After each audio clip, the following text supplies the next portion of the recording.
Okay guys, now I'm going to show you this panel down here on the A8. So first thing we'll talk about is this big screen. So you've got a screen, you got 3 gauges down here. These gauges are for the gas cylinders.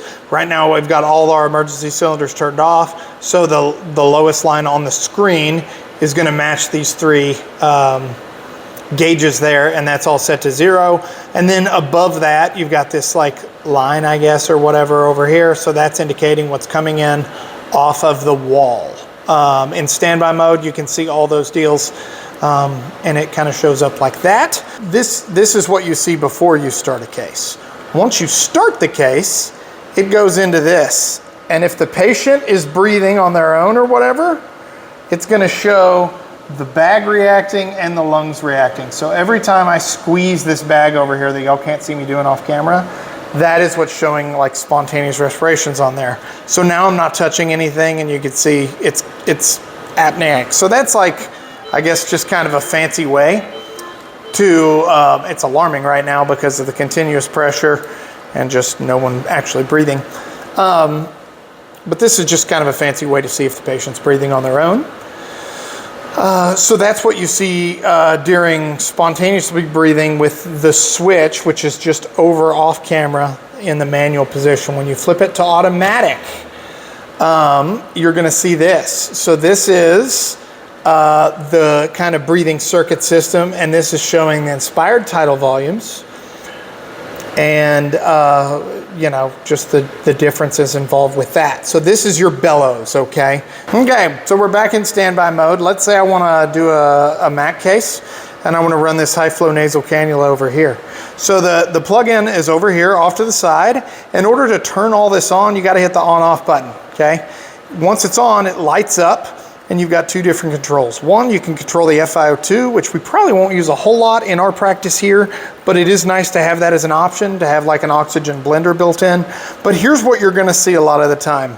So this is a high flow nasal cannula system, which can deliver up to 60 liters per minute of oxygen, which is really just for pressure. It kind of is like a nasal CPAP. That requires special nasal cannulas. You cannot just do that with any nasal cannula.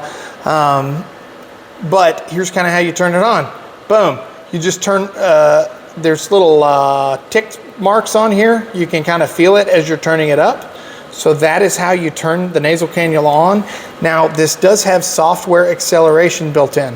What does that mean? That means if you take this and flick it all of a sudden, you're going to give that patient a hell of a nosebleed, because it's going to go all the way up to the max. So the faster you turn it, the more liters per minute it accelerates to. So when you turn this on, especially if the patient's already connected, go slow. It will, each notch on this thing will go up ½ liter, and the lowest you can deliver is 2 liters a minute. So don't hook this up to a patient, just crank it on. It's probably going to be not very comfortable for them. When you're all said and done, finish using it, you can either turn the flow back down to whatever, or just hit off and it turns it off as well. When it comes back on, I believe it just goes to 0 liters. It doesn't reset to where you once were, which is kind of nice. So we'll turn that off for a second. Let's say there's a power outage and you need to go to backup mode. This screen goes dark.